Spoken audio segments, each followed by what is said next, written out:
Bonsoir Justine. Bonsoir David, bonsoir à tous. Donc ces fameuses opérations militaires iraniennes tant annoncées et tant de fois invisibles, eh bien ça y est, elles ont démarré. Oui, regardez, décollage d'hélicoptères de combat, survol du détroit à basse altitude, on se croirait dans Top Gun. On remarque, vous allez voir, ces petites îles stratégiques pour la marine iranienne. On est là tout proche de l'Arabie Saoudite, avec aussi ces destroyers et semi-rigides filant sur les flots, cette corvette lance-missiles dernière génération, ces tirs de missiles. L'Iran montre effectivement ses muscles à quelques centaines de kilomètres à peine de l'armada américaine. Le tout sous les yeux de cet homme, Mohammad Pakpour, et c'est un point important. Il ne s'agit pas d'un général en chef de l'armée iranienne, mais du commandant du corps des gardiens de la Révolution, les fameux Pasdaran. Puis retour sur terre avec revue des speedboats. Les journalistes de la télévision d'État jouent la propagande à fond. Regardez.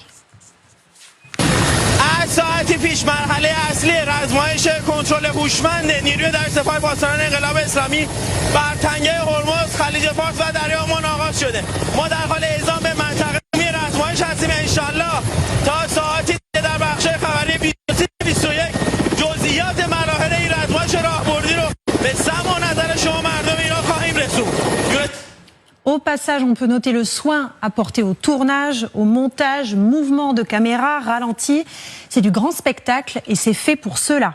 Et c'est avec un sous-texte très clair. La menace, c'est un blocage du détroit d'Ormuz.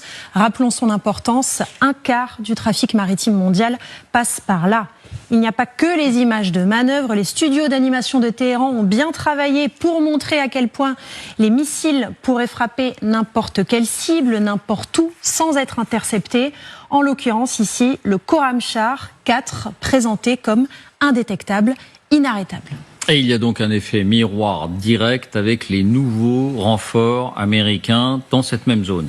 Effectivement, Washington le dit clairement, le deuxième porte-avions américain a bel et bien mis le cap sur le Moyen-Orient avec toute son escorte, au moins 11 navires, destroyers, ravitailleurs, navires lance-missiles.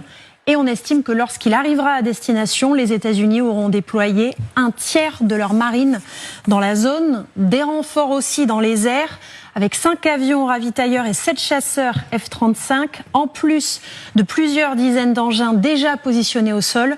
Au total, ce sera du jamais vu dans la région depuis l'invasion de l'Irak en 2003. Si j'étais le guide suprême de l'Iran, j'aurais peur de dormir trop longtemps au même endroit, a ponctué Donald Trump.